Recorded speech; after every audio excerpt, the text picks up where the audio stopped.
txikitatik ni ibili naiz hemen arditan da hola, aitarekin. Eta beti hemen bazen hemen digora txenda bat. Beti pasatzen ginenean esaten zen, txendo plaza hortan badago tipo bat enterratuta. Eta bueno, beti aitzen ginen gauza joi, eta gero amak esaten zuen ala zela. Eta bueno, aiatu da momentua, guain hemen gaude denak eta askitu dugula.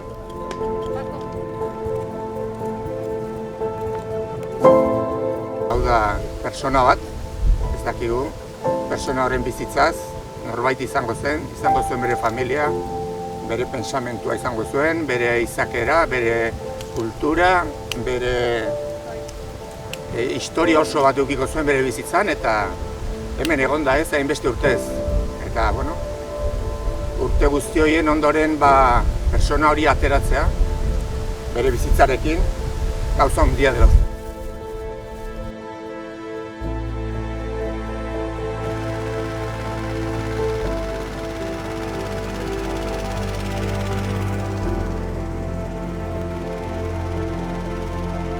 Hace unos años una persona se pone en contacto para contar una historia que le había contado su abuelo, en la que al darse cuenta de que le han robado una oveja, ve un fuego en el monte y decide subir para ver quién ha sido quien le ha robado la oveja, y llega a este paraje y entonces se encuentra con los llamados maquis, la resistencia antifranquista posterior a la guerra civil, y habla con ellos, les dice que el fuego se ve desde el pueblo y que tengan mucho cuidado porque ya los soldados ya habían habido varios enfrentamientos armados por la zona y que se veía el fuego, entonces que se les iba a ver. Este hombre baja al pueblo y esta historia se la cuenta a su nieto. Ez ki hau, askoa ikatza da. Hemen hau txondor bat delako, ikatza egiten zen zulo hontan. Txondor plaza. Batean lurperatu baitzuten.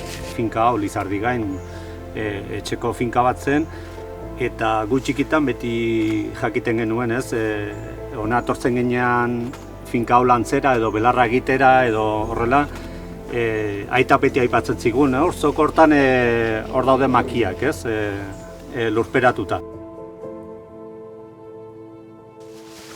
El encuentro armado empezó en Echalecu, en el mismo valle, y fueron poco a poco viniendo hasta Goldaraz intentando ir hacia la Muga, que es cuando parece que ya huyen o consiguen huir algunos, pero donde ya mueren la mayoría del grupo.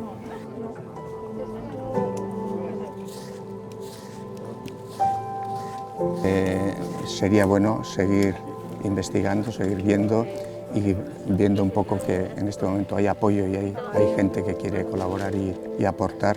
Espero que con el tiempo consigamos más cosas y de verdad se haga una memoria sin rencillas, sin odios, pero memoria al fin y al cabo que es un poco el respeto a la persona y el respeto a un pasado, ¿no?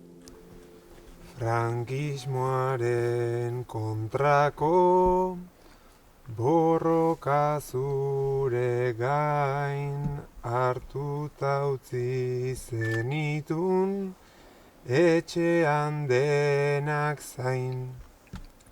Zure hilobi bihurtu zen gure Lizardiain, ikatzez belztutako historiaren orbain.